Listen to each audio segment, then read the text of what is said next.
Hello everyone, I thought I would do this introduction video for you today for my next guest, which is Steven Webster, and Steven is a strata expert.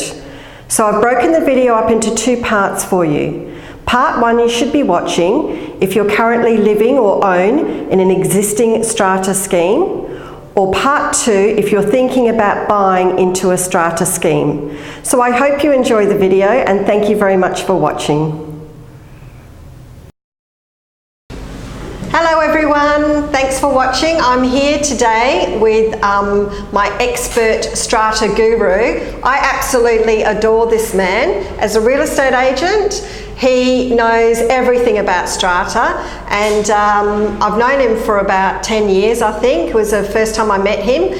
I did some training with him on strata. So I've asked him to come in here today to talk to you about strata. So everyone, when you say that word strata, everyone's like, and gets confused. So we're going to clear up a lot of things today, so keep watching. But first of all, I'm going to introduce Steven Webster, as I said, strata guru, love him to death. So Steven, just tell us a little bit about your background for everyone watching. I know, but they don't. I've been selling real estate for 22 years. I've been a licensed agent, so that's not a registered rep, but a licensed agent for 16, and I was a REWA trainer for about 10 years and taught the strata there. It's nice of Tina to say that I know everything about strata, but there's always things getting changed, but I know enough to keep us out of trouble as a buyer, seller, and as a real estate rep. So hopefully we'll be able to answer those questions for you today. Yes, so we're just going to go through a few things that I get asked all the time, and obviously Steven does, especially when he does his training as well. So first of all, strata, let's clear up what is the difference, or what is a strata council, a strata company, and a strata manager. Okay, so let's start with strata company first. The strata company is the owners, so it's all the owners. So if you've got 5 owners, they're the strata company. I know it's a poor word, company. I always believe maybe the company came from from the army days when you had a bunch of people and they called them a company. So you're not a registered company, it's the people who own the properties. So there's 5 properties, 5 owners, they're the strata company. So 100 properties, 100 owners? 100 owners, okay. Yeah. Or it could, unless you've got multiple owners in there, but basically it's the owners, they're the strata company. The next level that you hear about is strata managers. Well, they're a company that's been employed by the strata company to run their affairs, such as AGMs, any maintenance work, things like that. So that's what the strata company has employed the strata manager to do. The next level, which Tina talked about, was a strata council. So if I've got 100 apartments, that's 100 owners, you try getting them together, it'd be like herding sheep. Pretty easy, not for most people. So the 100 people is too many. So what they do then, they vote between 3 and 7 people to run the affairs on behalf of the strata company. They may then pass some of those affairs onto a strata manager. But the strata council, they're owners who have been voted in by the rest of the owners, because it's just too hard to get 100 people together. So 3 to 7's the number there. So does every strata group have to have levies? No. They brought in a law quite a while back saying that 5 units and less could run their own strata company without AGMs, and which would then be without levies. So you don't have to have that, no. So you can be in a group of less than 5, and you don't have to have levies as such paid monthly or quarterly, or even annually. You can all decide that you're all going to have strata insurance, and someone can be in charge of paying that, and then just divvy up. How do they work out who pays what though? So when you're not running with a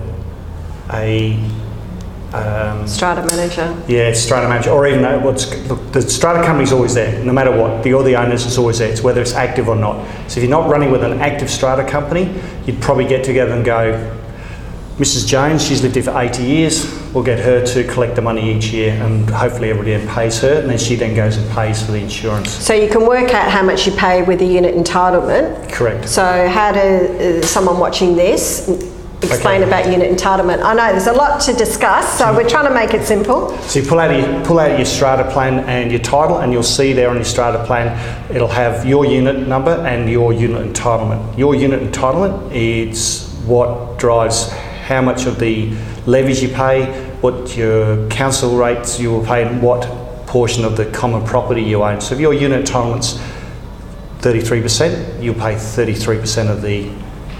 So who owns the common property in a strata group? So yeah, back to that one as well. The common property is owned by the strata company. So everybody owns it? So everybody owns it. So a piece of it? Yes, a piece. So then you go back to your unit entitlement, and if you're 50% unit entitlement, you own 50% of that common property. Which part of that 50%? You don't know. You just own 50% of that common property. Yeah. So you're going to look at a property, it's strata titled. What should you be asking the real estate agent at the home open? Few things. Can I see the plan? That would be the first thing. Make sure strata plan? The strata plan, yeah. Make sure you get that. In the strata plan, there's a page that shows whether there's been any change to bylaws. That's what you want to find out first of all, because the schedule and Schedule 2 bylaws are always with strata. However, depending on the votes, they may have changed some of those bylaws. By seeing that plan, you'll see whether there's been changes to bylaws, and then you can ask what were those changes, and that. So give me an example of a type of what we call non-standard bylaw. So sure. Schedule 1 is a standard, Schedule 2 is a standard, and then we have a non-standard, which is what the owners decide. So what's an example of a non-standard? You would probably have exclusive use of common property. So you'd have your car base, and they're all common property, and they would have changed the bylaw to say they're now exclusively for each unit. So it's still common property, but now it's exclusive use. Nobody can just go park there anymore. Only the people who own the apartment. And things like pets allowed or not? Pets allowed. There's, depending on two schools of thought, but if you read the Schedule 2 bylaws, it says that pets are allowed as long as the Strata Council hasn't given you a letter saying the pet's got to go. So for me, I read that as pets are allowed. Yep. If you don't want pets to be allowed, they've changed the bylaw, and that's now a non-standard bylaw. And all the owners have to vote for to add a bylaw or remove a bylaw. They've all got to vote. It is depending on what type of bylaw. So if you're changing Schedule 1 bylaw, then it's a resolution without dissent. So you basically need 50% of the people and 50% of the unit time to turn up to the meeting for a quorum. With the Schedule 2 bylaw, it's a special resolution. That's 50% as well for the quorum, but it's a different amount of people who vote against it. So if we take the Schedule 1 bylaw, if we want to change the Schedule 1 bylaw, it's a resolution without dissent. 50% of the people turn up to the meeting, 50% of the unit entitlement as well. They vote and they say, we want this to be done. Only needs one person, resolution without dissent, to say, no, I don't want that to go through. Now this is where it gets a bit tricky, because if everybody votes and says we want it to go through, all those that didn't turn up, they've still got 30 days to come back and go, I don't want that to go through. So they've got 30 days. So be mindful that just because it's all been voted through and you've been told it's been voted through, has that 30 days passed yet? If it hasn't, then maybe one person's still at Geraldton or up somewhere in the north who says, hey, I'm dissenting against that. So just be mindful of that. So if you get a rep telling you, oh yeah, don't worry, that garage door was done, they voted in, so you'll be able to do your garage door, just be mindful that depending on when that got voted through. Yeah, exactly. Yeah. So yeah, you need to be asking the real estate agent these questions. I think probably the minutes of the last meeting. Yeah, don't have to by law, but now more and more people are asking for that. A lot to do with the fact that special levies are getting put through. So that's the thing. Can I have the plan? They should have that anyway. Can I see Strata plan, AGM minutes. To see whether or not the levies have been increased. Yep. And any non-standard bylaws? Or any non-standard bylaws, yeah, definitely. Okay. And what about levies themselves? So, you know, if you're going to buy a property and the levies are a certain amount, can that be changed, and how does the change go about? If they've got a lot of money in surplus and they don't actually need to pay that amount and they want to reduce it, how does that happen? Sure.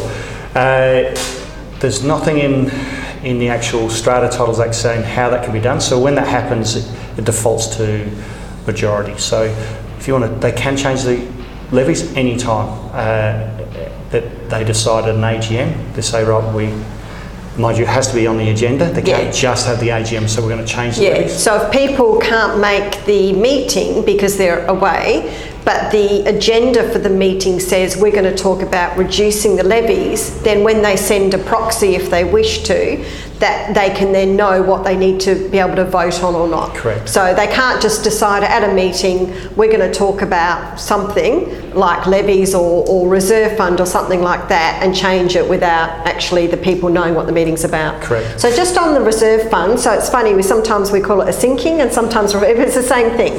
Correct, yeah, sinking fund. We don't tend to use sinking fund anymore. I was finding quite a lot of first home buyers thinking that sinking funds, what, the building's falling down? And or sewerage or something. You're putting money aside to stop it from sinking low down track. So we call it a reserve fund. You will hear the sinking fund, but reserve fund's a better word, a better phrase for that. Yeah. So you've got your levies and then you've got your reserve fund. So why do you have to have two? Sure. So your normal strata levies there for running the day-to-day strata. So it might be for gardeners, might be for just day-to-day maintenance.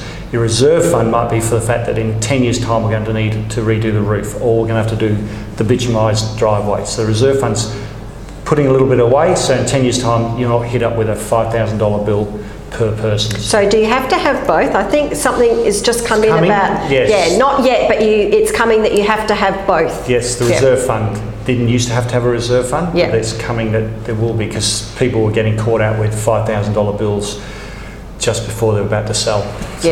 So what about, someone asked me the other day about a survey strata and assumed that because it's a survey strata, which is the newer type of strata plan, that there are no levies, but that's not the case. No, again, survey strata, you might have a common driveway that you all want to keep maintained, so why would you not have money saved to maintain that? So just because it's survey strata doesn't mean you don't have strata fees. You need to ask the question of the rep, is there any strata fees? Don't take it for granted because it's survey strata, there is no strata fees. So really and truly, just getting back to when you're looking at buying a strata, at the end of the day, you just need to do your due diligence and make sure before you actually put an offer on paper, you get all the disclosures from the real estate agent to provide the plan, the non-standard bylaws, the standard bylaws, and a copy of the minutes of the last meeting to see if anything's coming up. Yep, best way is to ask the Form 29. The Form 29 pretty much lists what the rep's supposed to hand over to you. He's supposed to hand over Form 29, a Form 28, the strata plan, and actually most good reps will colour in what part of the plan you're buying, so you understand what you're actually buying. Then the Schedule 1 and Schedule 2 bylaws, supposed to hand those over as well, and then from there you can ask for the AGM minutes. They don't have to give them to you, but it's be best in their best interest they do, and that's literally what you should be getting. And from that, you now have got, under the Section 69 of the Strata Tiles Act, you've got everything that allows you to now move forward. So it just made me think of something. If you're buying, let's say for example, you're buying an apartment at the Raffles, and on the advertisement it says that the property is, let's say, 160 square metres. So realistically, it should be advertised that is just the living space in the apartment, not including the car bay, the storeroom or anything else. So when you're looking at the strata plan, sometimes car bays and storerooms are on different pages. Correct. So it needs to be fed through to make sure you know exactly where the car bay is. Is that right? Yeah, look, that could be on 2 floors. You could have your storage on 1 floor and the car bays on another. When we sell strata, we tend to say if it's 160 square metres internal living space, and then it might be 250 total. That's including the balcony, including the car bay, including the storage. So I think buyers need to be careful that 250, they don't think that that's the living, because it could include all of these things. That's right. Or even the land. It might be a villa that's got 150 square metres of land outside. It's the internal space of the building is what you want to ask. Okay, so I'm firing questions at you. What are the questions that you seem to get when you're out and about? And also when you've been doing training and that sort of thing? What's the common? Do I own a car bay? That's a classic.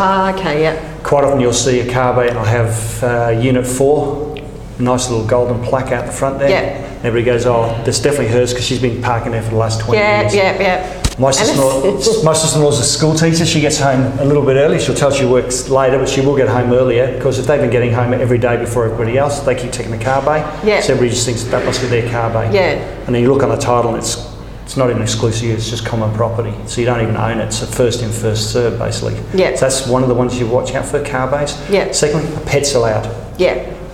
Technically they are, unless they change the bylaws. And then there's the other side of it. They might say pets are allowed, but it might be a certain size pet. Yeah. 10 kilo dog. Like I think a lot of we call them built strata, so apartment blocks, you can have dogs under 10 kilos, is it? Sure, and it's not the fact that the dog actually weighs 10 kilos, it goes to the breed and work it out. So if your dog's had a few too many smackos and gets up to 12 kilos, it's still allowed to be there if it hits the breed 10 kilos. Really? Yeah. Oh, okay. Yeah. So the other thing you've got to be careful of as well is, especially in the city, you'll have one building that pets aren't allowed, built by the same builder, pets are allowed. It just depends on who's running, who the developer was. So just because you've had one building where pets were allowed doesn't mean. So I know that a lot of people get confused with, and you get it a lot with built stratas, sometimes on the Form 28, which is the disclosure, it will have the agent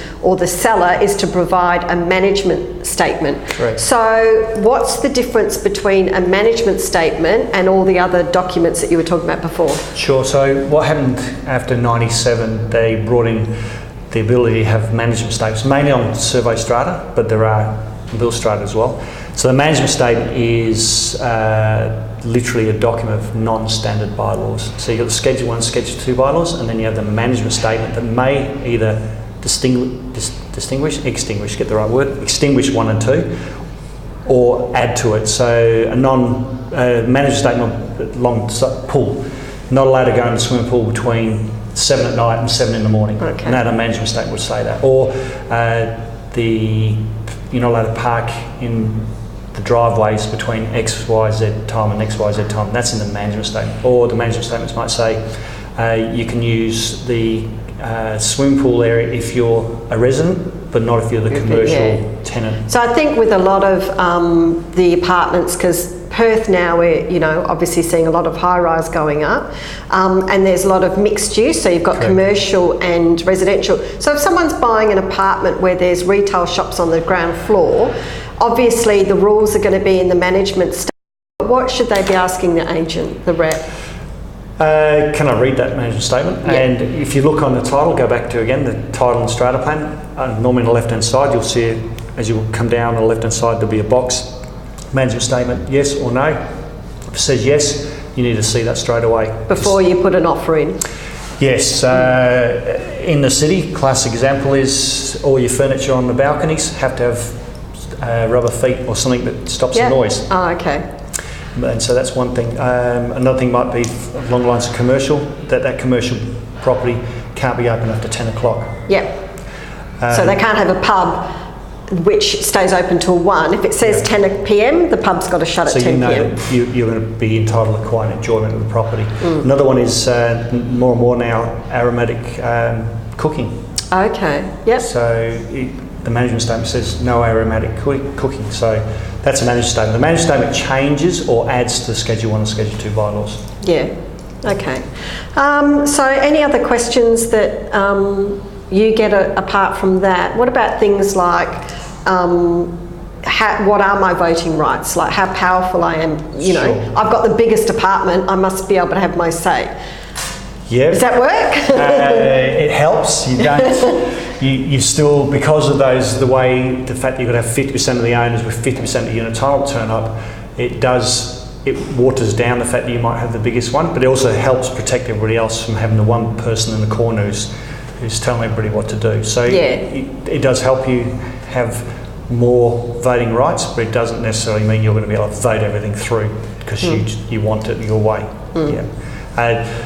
Unit entitlement is there basically for the three things I said before: your voting rights, your percentage of your levies, and what part of the common property that you actually own. Yeah. Okay. Back to the questions. Pets. Do I own a car bay? Do I need to paint the roof? Okay. So, you know, do I have to maintain the outside of the building? Yeah. So again, that you have to go look at your strata plan, and you can work out from the strata plan. It basically tells you whether you own to the outside of the building or the inside of the building. And depending on that, that then depends on whether you're going to be up for that. So yeah, I think that, it does sort of come down to, and I say this often to buyers, every single strata plan is different. Correct. Is there any two alike? Probably not.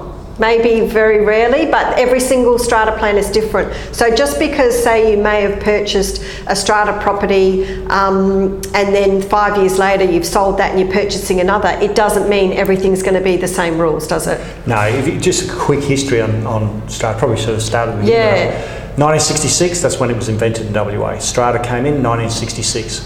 1966, you owned internally the building, so everything external. So you basically owned to the inside of your walls. That was all you owned. Then 1985, they said, right, we need to allow people to own car bays. So you were able to own outside of the building. And the challenge with that was now, if I own to the outside of the building, I probably have to maintain that as well. Yeah. Whereas before, the strata company maintained everything that was common property. So then that was 85. Then in 1995 to 97, it took 2 years, they then brought in survey strata, but they then allowed other rules as well. So depending on when your property was strated, not necessarily its age, but when it was strated, that depends on your obligations as to whether you maintain the building yourself or whether the strata company maintains the building. Yeah, great. Yeah.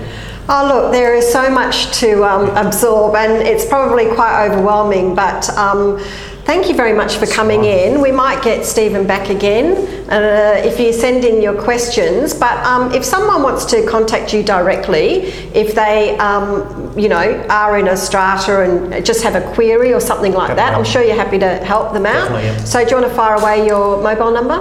0413 310 330. So it's 043 310 330. So we'll have Steven's email address and his mobile number on this site as well. So you can contact him directly or you can contact me.